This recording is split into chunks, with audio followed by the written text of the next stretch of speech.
There is a moment, usually late at night, when a woman picks up her phone for the third or fourth time and already knows there will be nothing new there. No message, no apology, no explanation, just that quiet glow in her hand, the same screen, the same silence, and the strange ache of still waiting with her body, even though her mind has already started to let go. That is where old patterns begin to lose their power. Not in a dramatic breakup, not in a grand speech, not when somebody finally says the perfect thing. They begin to lose their power in a much smaller, more private way. In the second when you notice that your chest has been tightening around a story that no longer deserves your loyalty. In the second when you realize you are not only waiting for a person, you are waiting for an old feeling, an old role, an old version of yourself that used to believe love had to be earned through patience, silence, overgiving, or pain.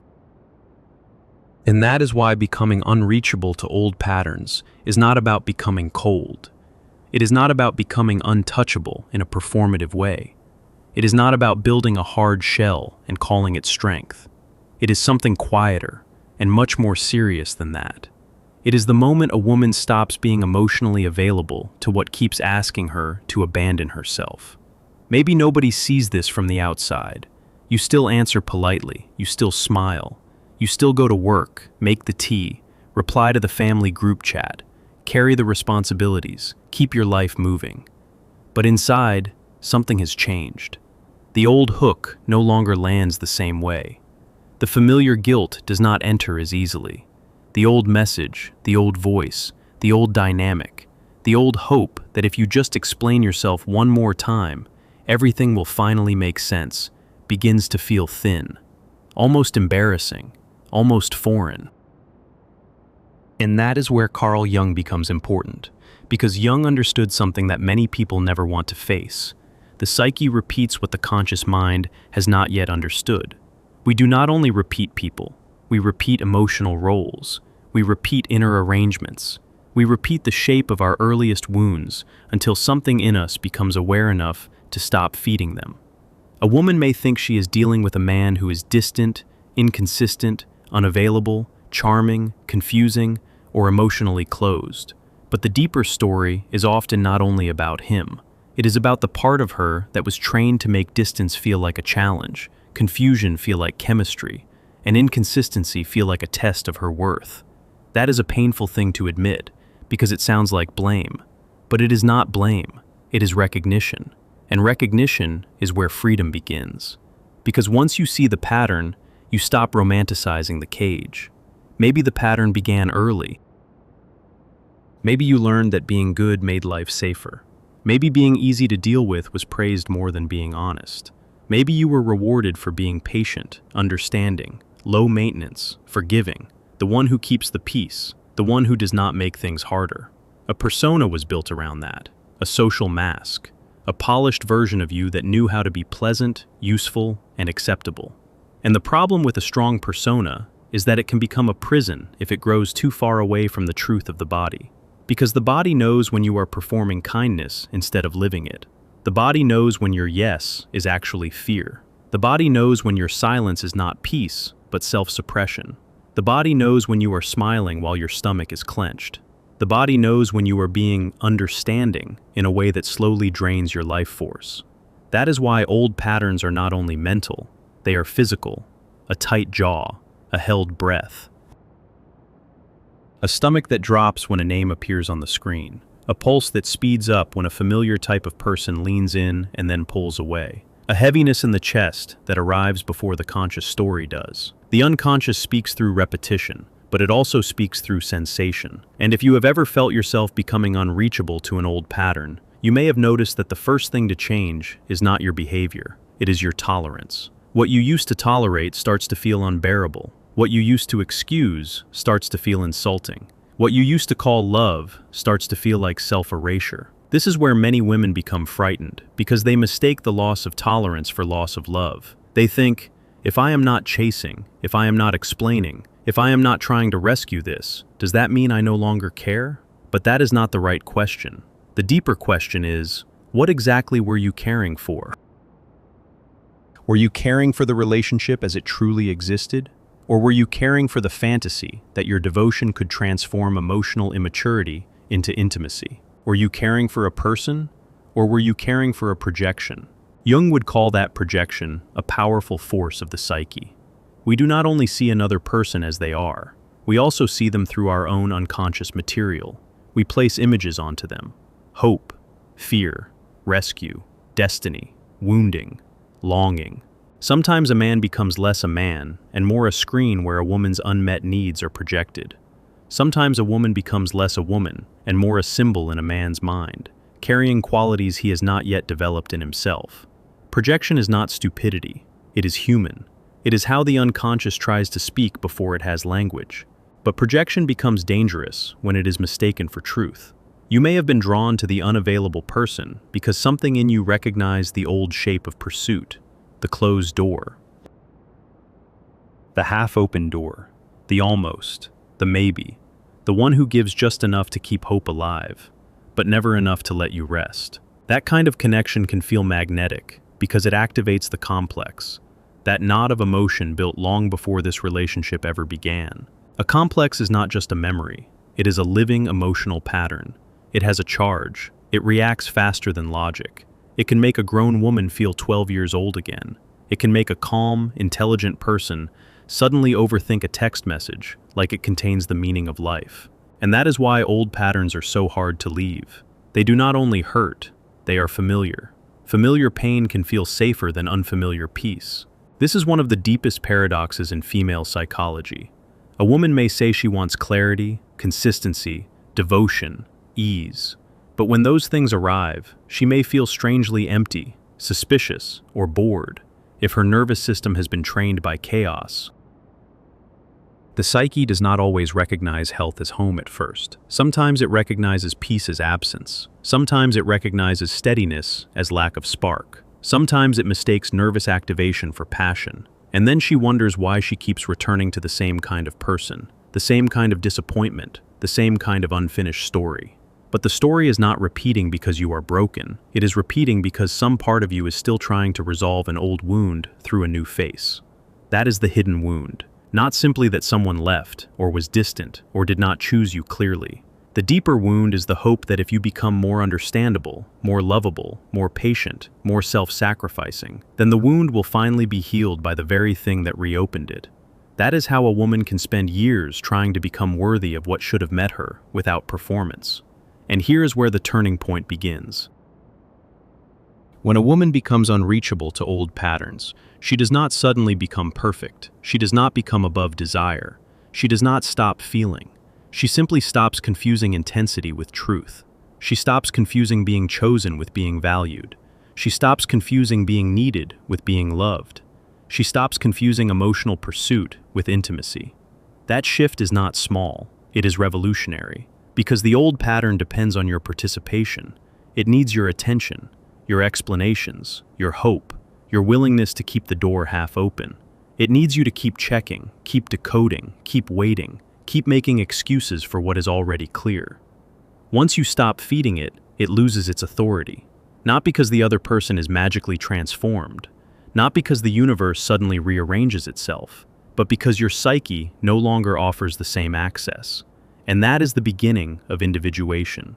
Individuation, in Jung's sense, is not becoming special. It is not becoming superior.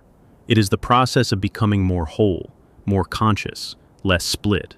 It is the movement away from unconscious repetition and toward inner truth. It is the slow, sometimes painful realization that you cannot build a stable life around the approval of what keeps destabilizing you. A woman becomes unreachable to old patterns when the self begins to matter more than the role. The self, not the ego. That is important. The ego wants quick relief. The ego wants the message, the reassurance, the sign, the apology, the return, the closure. The ego wants to know whether they miss you, whether they regret it, whether they think about you at night, whether they are about to come back, whether you should wait a little longer. The ego is obsessed with the outer story because the outer story feels easier to control than the inner one. But the self asks a different question. What if your life is no longer meant to be organized around proving you are worth staying for? That question can unsettle everything. It can make old relationships feel strange. It can make old habits feel childish. It can make old compliments feel hollow. It can make you realize that you have been loyal to dynamics that only survived because you kept shrinking to fit them. And this is where the shadow enters. The shadow is not only the dark side in a dramatic sense. It is everything you have not wanted to be, feel, admit, or own. It can include anger, resentment, need, jealousy, pride, fear, hunger, grief, and the part of you that is tired of being nice while being unseen. It can include the woman who is done explaining herself, the woman who is done auditioning, the woman who is done making herself smaller so other people do not have to feel uncomfortable. Many women are afraid of their shadow because they were taught that goodness means self-denial. But the shadow is not the enemy. When it is ignored, it leaks out as bitterness, exhaustion, passive aggression, emotional collapse, or endless longing. When it is met consciously, it becomes strength, honesty, discernment, and boundary. That is why a woman who becomes unreachable to old patterns is not becoming heartless. She is becoming less divided. She no longer has to split herself into the agreeable version and the suffering version. She no longer has to say yes while meaning no. She no longer has to pretend that her body is calm when it is screaming. She no longer has to stay loyal to the fantasy of being chosen by someone who only knows how to keep her in suspension. There is a very specific moment when this begins to happen. It often looks ordinary from the outside. She stops checking. She stops rereading. She stops decoding tone, timing, and punctuation like they contain hidden salvation. She stops arranging her whole day around a possible response. She stops turning absence into a puzzle that she is responsible for solving. And in that silence, something unexpected happens. The silence reveals what the noise was covering. Sometimes the old pattern was not love. It was hypervigilance dressed as devotion. Sometimes what felt like connection was the nervous system trying to manage uncertainty. Sometimes the emotional intensity was not proof of depth, but proof of fear. And that is hard to hear, because it means the body can become addicted to instability. Not in a moral sense, in a learned sense. The body learns what to expect, and then it keeps expecting it. So when a woman finally steps away from the loop, she may feel withdrawal. She may feel guilt. She may feel a strange emptiness, as if she has lost something important. But what she has really lost is the drama that kept her from hearing herself. This is the part most people avoid. They want to know how to make someone come back. They want to know how to make the silence work in their favor.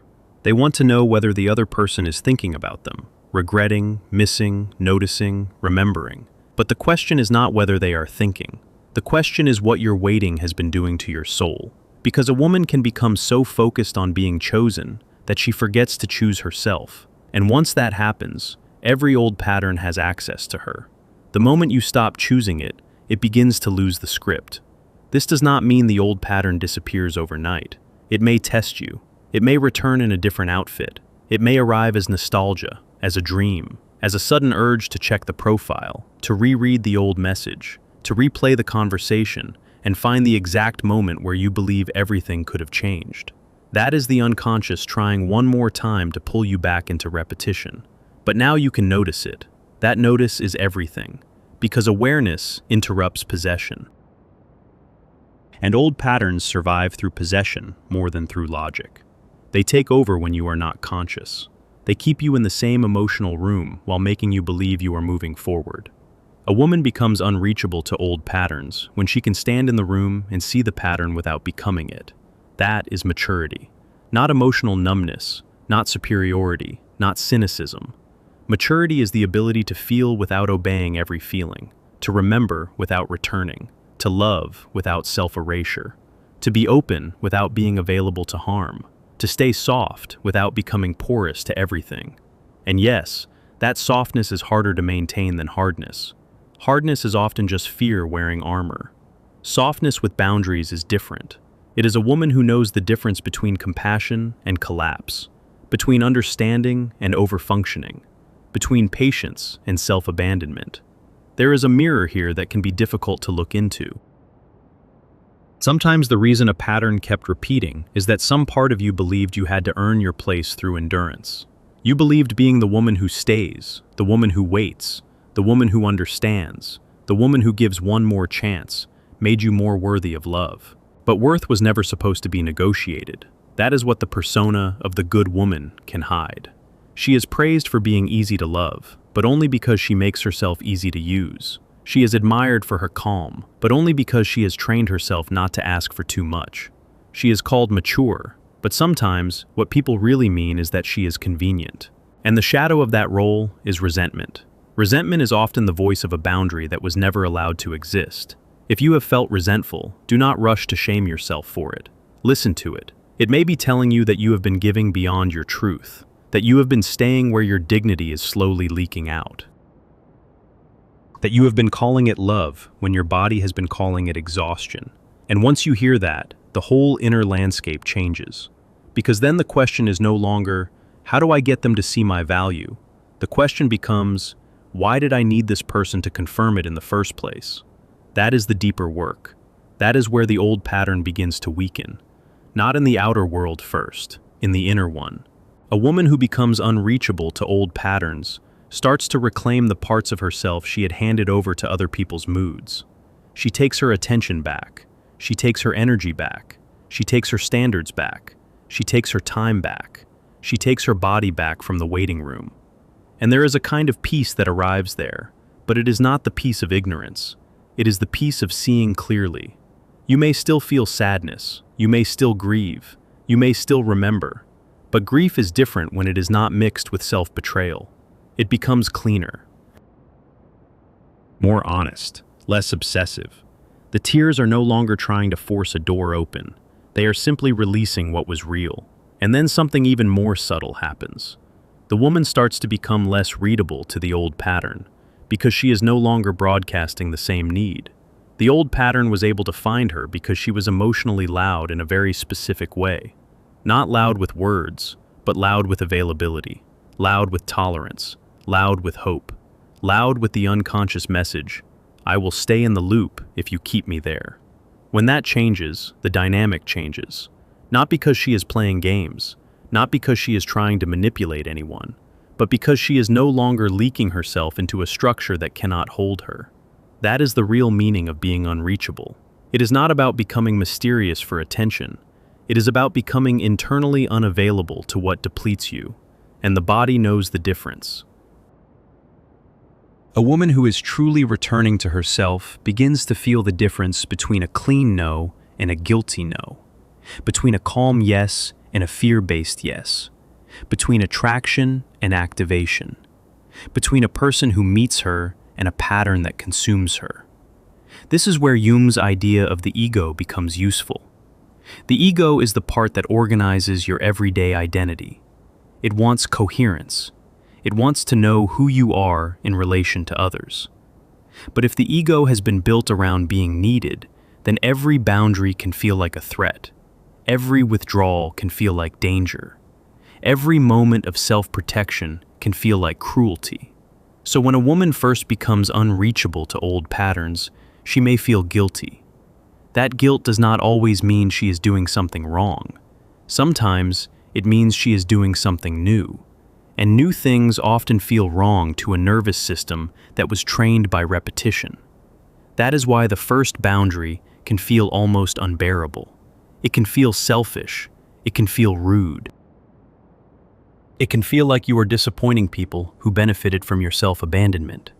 But the guilt is not the final authority. It is only a signal that the old arrangement is losing power. If this names something you have never been able to say out loud, write a single sentence for yourself somewhere private. I am not available to what asks me to disappear. Let that sit for a moment, because that sentence is not a slogan. It is a threshold. When a woman crosses that threshold, she does not instantly become fearless. She becomes more honest. And honesty is more powerful than fearlessness, because honesty gives the unconscious nowhere to hide. Now the old pattern has to meet a different woman. Not a woman who is trying to win. Not a woman who is trying to be chosen by force of loyalty. Not a woman who is trying to earn a place at the table by starving herself emotionally. It meets a woman who has begun to understand that dignity is not coldness. Dignity is the refusal to confuse longing with permission. And that changes everything. The relationship may or may not continue. The person may or may not return. The conversation may or may not happen. But what is no longer possible is the same old access to your center. That access has been closed, not by anger, by awareness, not by punishment, by self-respect, not by a strategy, by a soul that has finally gotten tired of being split in two. There is another layer here, and it matters deeply. Sometimes women become unreachable to old patterns precisely because they have reached a point where their life can no longer sustain the old emotional cost. They are not only choosing better, they are becoming less willing to die slowly inside familiar situations. They are noticing that every repeated disappointment leaves a trace. Every half-truth taxes the heart. Every self-betrayal makes the inner world a little more crowded, a little more dim. And the psyche eventually says, enough. That enough is sacred. It can look like calm. It can look like distance. It can look like a woman who no longer explains herself to people committed to misunderstanding her. It can look like a woman who answers late because her life is full, not because she is trying to appear powerful. It can look like a woman who no longer rushes to fill silence with proof. It can look like a woman who does not chase the old pattern because she has seen too much to pretend it is love. Old patterns hate calm. Calm exposes them. Calm shows you what was happening when you were activated. Calm reveals where you were overinvested. Calm makes the body less available to fantasy and more available to truth. And truth, once it enters the room, is difficult to unsee. You may notice that the people and situations you used to tolerate now feel strangely small, not because you have become arrogant, but because your inner world has expanded beyond the old cage. What once felt like destiny now feels like repetition. What once felt like chemistry now feels like a familiar wound. What once felt like fate now feels like a pattern asking for attention. That is a profound shift, and it is often lonely, because when you stop participating in old patterns, you may lose the company of what used to keep you preoccupied. Some people will not understand the new boundaries. Some will call you distant. Some will call you changed. Some will miss the version of you that was easier to access. But that is not proof you are wrong. It may simply be proof that the old arrangement depended on your invisibility. A woman becoming unreachable to old patterns often has to grieve the fact that not everyone benefits from her wholeness. That grief is real, but so is the relief. Because once you stop belonging to what drains you, your own life starts to return to you in pieces. You notice the morning differently. You notice your breath. You notice that your shoulders are lower. You notice that your mind has more room. You notice that you can sit in a quiet room without needing to fill it with worry about somebody else's behavior. That quiet is not emptiness. It is space. And in that space, the self begins to speak more clearly, not with dramatic instructions, with simple knowing. This is enough. This is not for you. You do not need to return there. You do not need to explain that again. You do not need to make yourself smaller to keep this going. That inner knowing is what old patterns cannot survive for long. They need confusion. They need hope without evidence. They need a woman who keeps second-guessing her own perception. Once she trusts what she sees, the spell breaks. Not completely, not forever, not in one clean moment, but enough to change her direction. And direction is everything. A woman who was once pulled by old patterns can become guided by something steadier. She can begin to build a life that does not require emotional chaos to feel alive. She can learn that real depth does not demand self-abandonment. She can learn that love is not supposed to make her disappear from herself. She can learn that boundaries are not walls against intimacy. They are the conditions that make intimacy safe enough to exist. This is where the animus can become relevant in a subtle way. In Jungian language, the animus is the inner masculine principle in a woman, often connected to inner authority, thought, conviction, and direction. When that inner authority is weak or distorted, a woman may become overly dependent on external approval, especially from men or from emotionally unavailable figures who seem to hold the key to her worth. But when the animus matures, something changes. She no longer needs every outside voice to confirm her reality. She can stand in her own thought. She can hold her own position.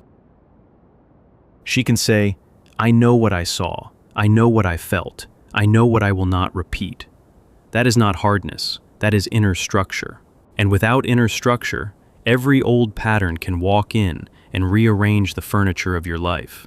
So becoming unreachable is not an act of disappearance. It is an act of structure. You are not vanishing.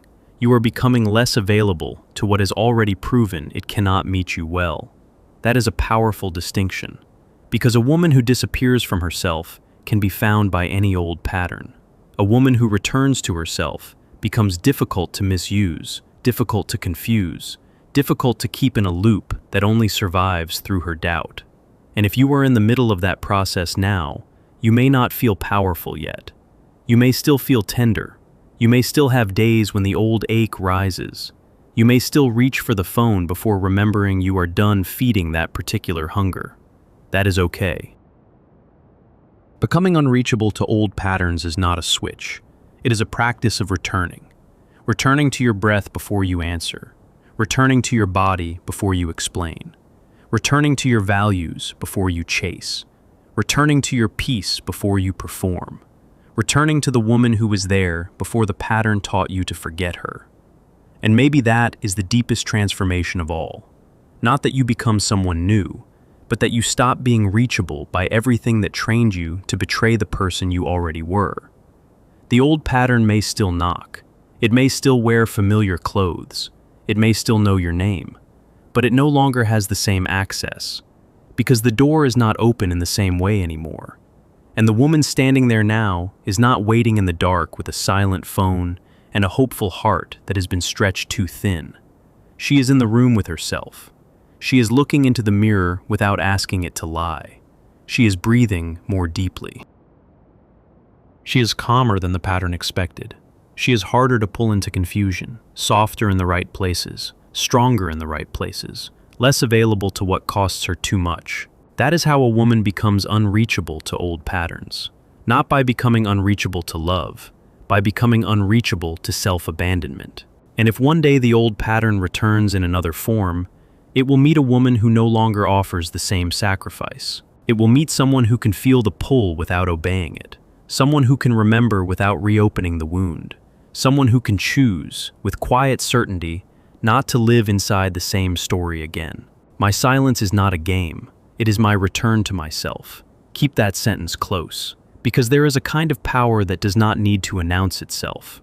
It simply stops answering what has already shown you who it is. It stops feeding what empties you. It stops mistaking old pain for destiny.